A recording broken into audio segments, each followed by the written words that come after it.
Welcome to the Own It Powercast, the place to be when you get serious about making big changes and accelerating growth in your life and in your relationships. Finally create the life you've always wanted, living life on your own terms. Learn how to take your fear and turn it into powerful choices that will create sustained change. Now your host, Mary Baker. Hey everyone, welcome back to the Own It Powercast, a place where you can come to get what you need to move yourself forward. Hey, it's Mary Baker, and welcome to episode 106. Healthy relationships need a commitment to growth.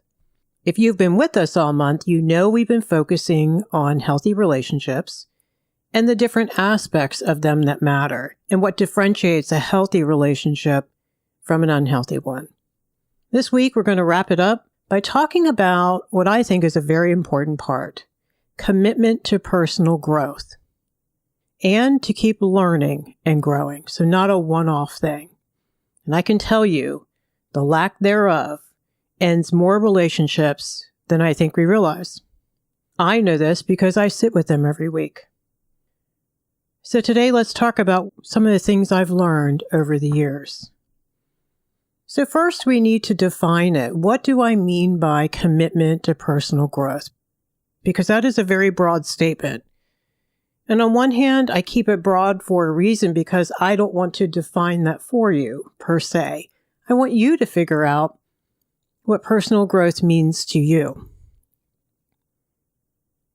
What I think it really looks like is a commitment to taking responsibility for the relationship struggles that we have, the behavioral issues we might have, any grief or trauma work that we need to do, maybe a new trauma, maybe a new loss, like loss of a job, loss of a parent, a health issue, a health scare.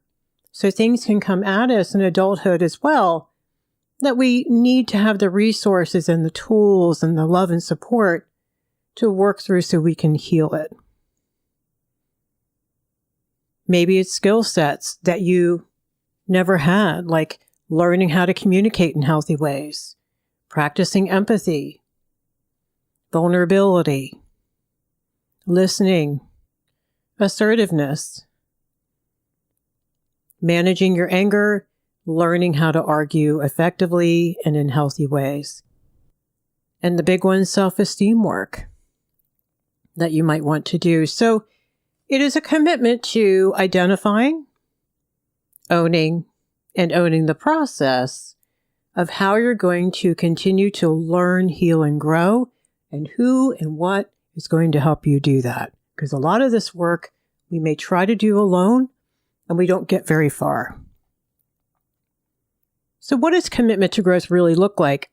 So if you're looking at your relationship and wondering, okay, how do I know we have a commitment to growth, Mary?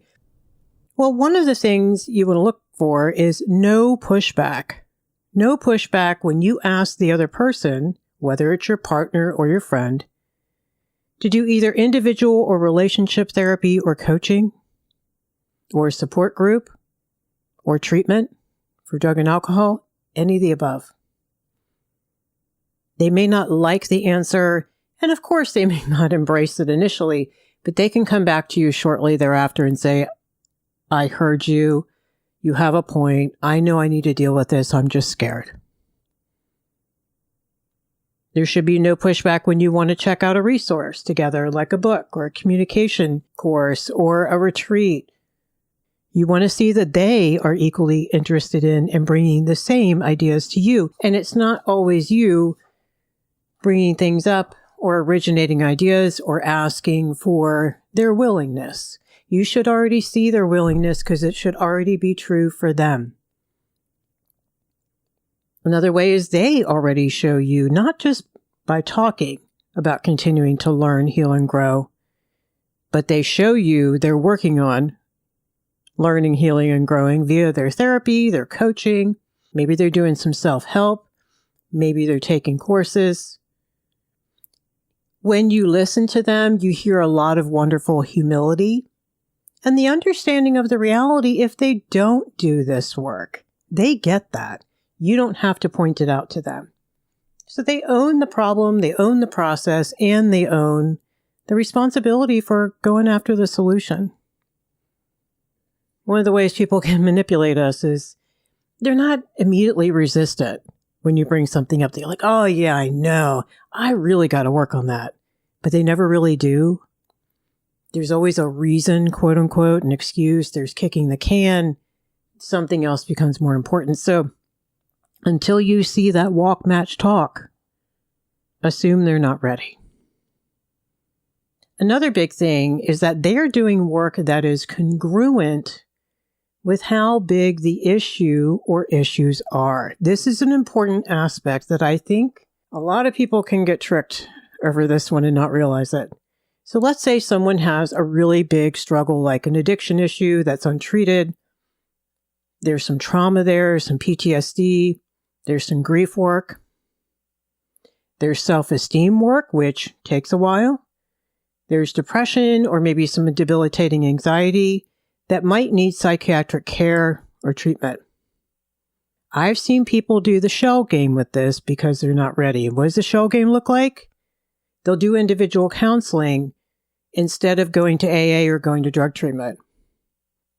They'll want to hide in relationship counseling instead of getting treatment for their depression. So what's important is that they are willing to understand and take responsibility for going to the right person for the right thing and doing what is suggested for them to do, i.e., maybe they need medication, maybe they need treatment, maybe they need intensive therapy for trauma with a trauma therapist, not a relationship coach.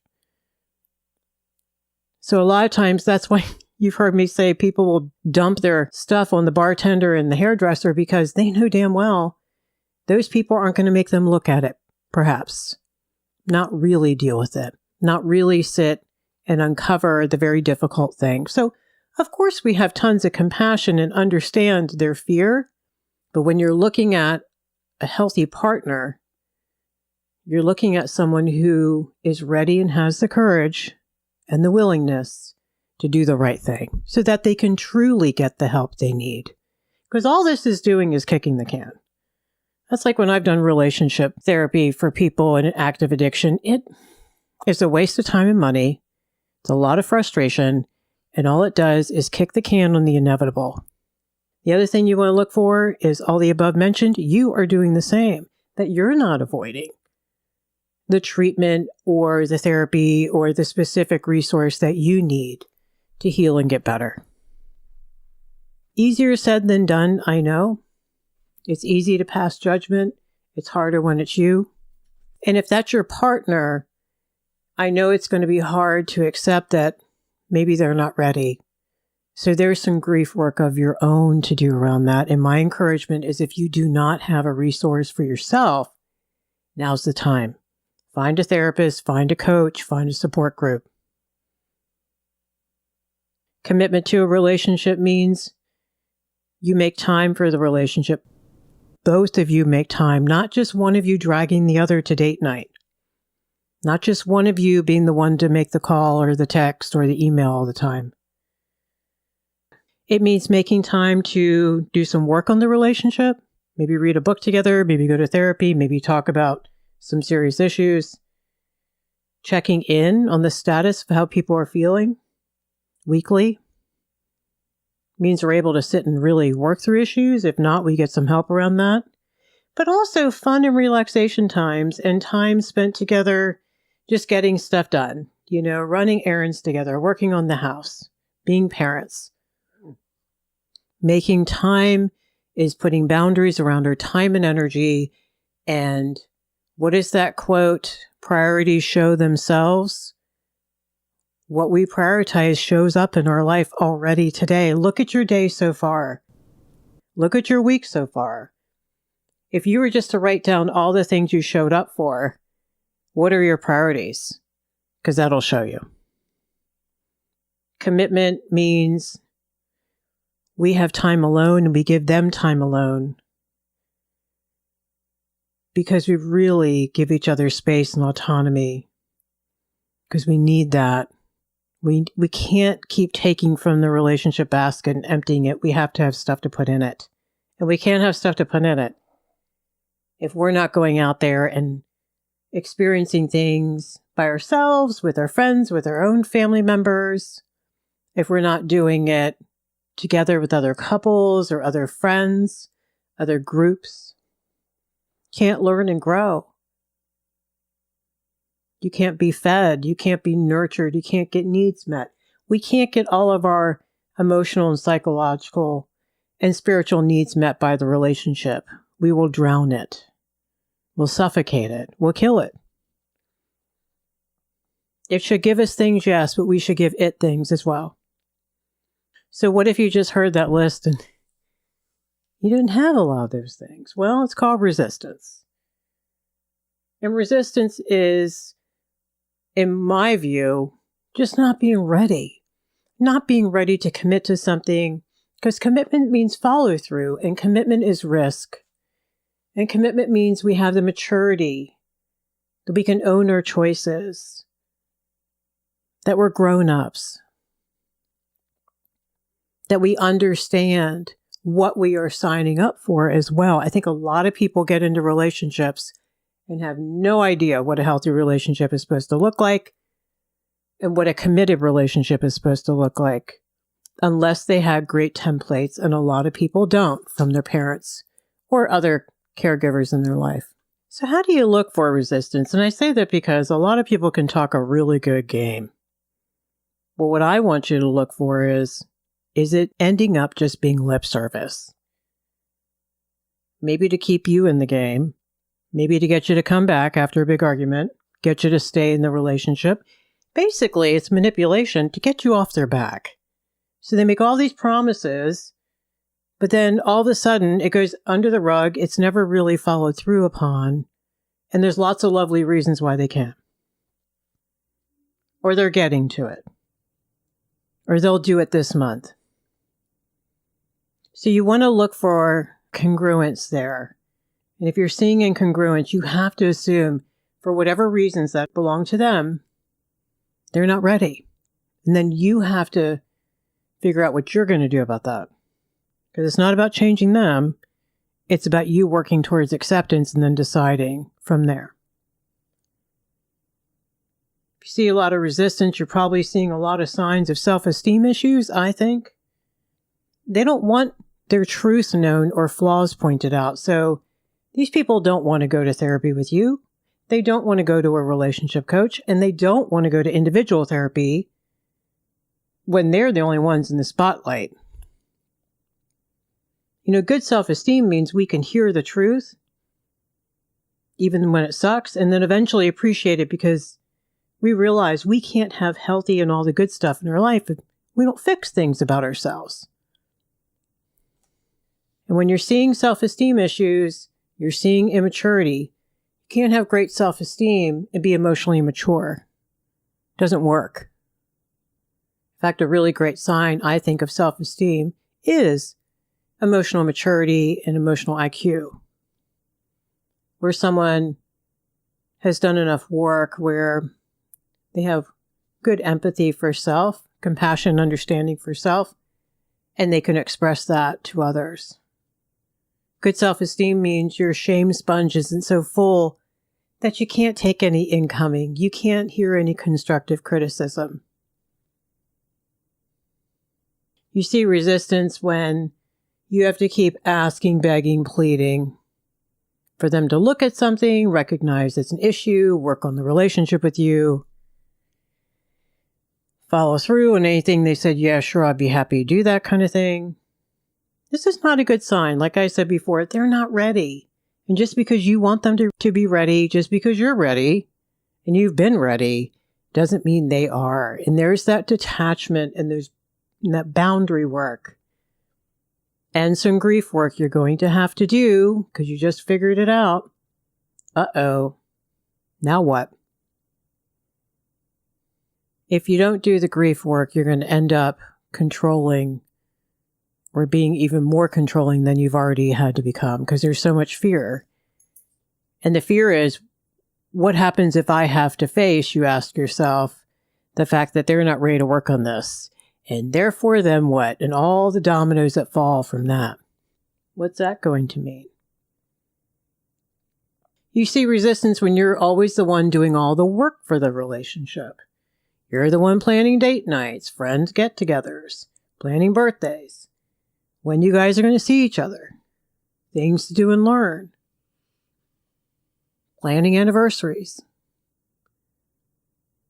wanting to talk about the relationship, wanting to work on the relationship. If you're the only one thinking about it, talking about it, and doing things for it, that's not a good sign. You're doing it for both people instead of sitting in the reality that they don't want to do it or they're not ready to do it. It's why we rescue, guys. We don't rescue them. We rescue ourselves from the truth because we're afraid that we just stepped in it. Another way you don't see commitment is when it seems as though everything else becomes more important to them. They're too busy or they're unwilling to give up other things to prioritize the relationship. And that doesn't mean just sitting and having dinner with you. It means really prioritizing the relationship and doing the work it takes to keep it going. So those are some ways you can see resistance. I think most people wouldn't admit out loud that they're afraid to commit to growth.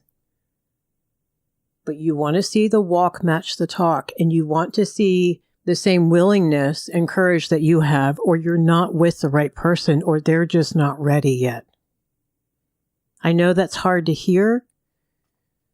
And that means, again, you doing the grief work of going kicking and screaming to acceptance of what that might really mean in the larger picture for the relationship. So what happens when the commitment just isn't there? What you usually see is lots of conflict, either the every other week fight or the quarterly blow up, where in between everything's just under the rug. It's not being dealt with. We're just not talking about it. I see a lot of boundary issues when I work with people with this. There's changes that need to happen. There are issues that are causing problems. Maybe it's someone's irresponsibility or someone's drinking or someone's defensiveness. Eventually, this causes a loss of trust. It literally becomes a trust issue over time. In both functional trust, can you trust the other person to do what they said they were going to do, but also emotional trust. You know, we need to know that we can both see the issues, we can identify, we can own them, and that we're both committed to problem solving, like really doing the work to make it better, not just, and guys, not just the 3 weeks of pretending to work on the relationship and then it poof goes somewhere. You want to see commitment. I tell people, give them 6 to 9 months and see what they do. You'll know. You'll know, because if they haven't shown up by then, they probably won't. Now, caveat, a lot of times what gets people's attention is you threatening a separation or divorce or ending the friendship. Sometimes that becomes more important than their resistance, and resistance is all fear. And for every one of us, something has to be more important than our avoidance to get us off our ass to do something. So this may really be a compatibility issue. You may be ready and committed to personal growth and change, and they may not be. And it might be necessary to take a hard look at this, because that doesn't bode well for the future either. Like, I see people try to control the therapy or the coaching, and they want to control the process because they want it over and done. They want to finish the course, so to speak. They want to graduate and never look at it again. That is not a good sign. That means they're manipulating you and the process. They just want to get this done to shut you up, to step over it and get back to status quo. I know it sounds harsh, but I've seen it happen so many times over the years. So eventually, what usually happens when both people are not committed to growth is eventual breakup or separation. Because here's the thing, if only one of you is growing, you're going to outgrow the other person. And you can't make yourself stay. You can try. You can leave and come back, leave and come back. But if you keep growing, you're going to need better and you're going to need healthier. So that's the reality piece. And I tell people that all the time. You know, if you decide not to get on the relationship bus, it's going to leave you. Is that what you want? I also tell them that take you out, put someone else in worse their salt. What would they require? You know, people who are healthy require certain things from us. They're going to need boundaries. They're going to need emotional safety. They're going to need you to have some decent self-esteem, not have any huge issues like active addiction or gambling or serious PTSD that's debilitating. It's whatever gets in the way of having a healthy relationship and having boundaries and each person taking personal responsibility so we can have trust. So how do you do it? How do you show commitment to your relationship? Well, first, I think we should do is write down your goals. Make them real by writing them down. Individually first. And then both of you should talk about this. I think that, in and of itself, builds trust and connection. Then you talk about and write down what your relationship goals are, like better communication, or we want to be better partners. We want to be better parents together. Then you write down what you're willing to do. What are you ready to tackle? And every time we do something hard, it makes us stronger, more courageous, do harder work. You know that. We've talked about that before. But who are you going to ask if you don't know? That you're not going to try to do it all by yourself, that you're going to get help. You're going to read, you're going to learn, you're going to ask. You're open and you're willing. Third, get support, get support, get support. Are your family and friends in the know only on a high level? I'm not talking about violating boundaries. Do they know how to support you guys? Are we talking about this? Do we tell people, yes, sorry, we can't come this weekend. We have a weekend away. Or I promised my friend I would help her move. I can't, right? We show them our commitment to our relationship.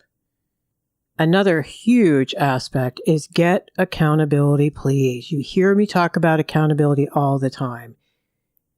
Because left to our own devices, come on. We can have all the great intentions in the world. But we need accountability. We need separate accountability for each of you too. You can't be each other's accountability partner. That ends up being a nightmare. Please don't do it. But who will hold each of you accountable? Objectively. And who's not going to tell you what you want to hear and they hold your feet to the fire because they care? Who will hold you both accountable? A separate entity, that being a relationship coach, a therapist if needed, a group you guys belong to. You know, look around in your community, look on Facebook, look on Meetup, find some other relationship or individually focused growth group. And be honest when you attend. They can't check up on you if you're not being real. Commitment to growth finally means being vulnerable, being scared and embarrassed and showing up anyway, telling the truth about yourself when you screw things up or you don't know how to do something or you know you need to tackle some trauma and you're terrified.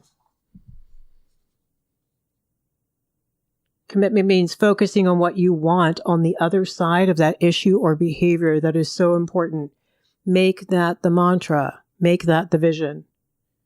I think if you do that, both individually and together, it can really help minimize the yuck that you got to sit in for a little while to get there. It's like cleaning out the closet. We got to take everything out, make a mess of the room, and only put the good stuff back. Finally, maintenance, maintenance, maintenance. It's all about maintenance. This can't be one and done. The research shows it. If we do not have a game plan, like quarterly check-ins with a coach or a therapist, that we don't keep signing up for new learning and places to go where you have to talk to people about where you really, really are, like workshops and groups, we have to maintain. We're going to fall off the horse. Life is going to show up. Shit's going to happen. It's going to take you off course so easily. Think about this for a moment. Remember that great routine you had going until you got sick or sprained your ankle? Uh-huh. and how hard it was to get back on course. That's what I'm talking about. We have to be intentional, have a game plan, have a structure. It doesn't have to be tightly woven. It can be loose enough, but what it looks like something like, who are we checking in with and when? Let's put it on the calendar like an oil change, make it happen. What new learning are we going to do? What are we going to do when shit happens? That's a big one. I want you and your partner or your friend to have an agreement. Okay, what is the expectation if one of us kind of loses our noodle or something bad happens, either to us individually or together? What's the go-to? What's the understanding? Like if your partner loses their job and they're out of work for a while and they're depressed on the couch, I sure hope you guys have an agreement of what they're going to do. There's no question they're going to see their primary, maybe get some meds, or they're going to therapy or a support group or something. You know, it's not okay to hold each other hostage. And that's why I wanted to do this episode today. Because in order to have and maintain a healthy relationship, be it a friendship or with your partner, there's got to be a desire and a commitment to ongoing growth and change, or problems will not get resolved. I think otherwise it's just going to be a mess and eventually implode upon itself. Guys, I watch this happen all the time. You're going to outgrow them. They're going to outgrow you. One of you is going to step out. So commitment to personal growth is what we talked all about today. And my hope is that you walked away with some good things that you can kind of look at for yourself individually and with your relationships. We talked about some objective criteria that you can gauge where you are as a person and where they are as a person and where are the two of you together. And can we even talk about this stuff? My encouragement is don't do this alone. Get a coach, get a therapist, get support around you individually and both of you so you can thrive. Thank you so much for joining me today. May you stay healthy, connected, and growth-oriented. Find that good in yourself today and find it in another person. Be sure to check out the show notes at ownitpowercast.com. That's where you can get the newsletter where all the downloads are. All right. Pay it forward. Keep focusing on you, and I'll see you next time.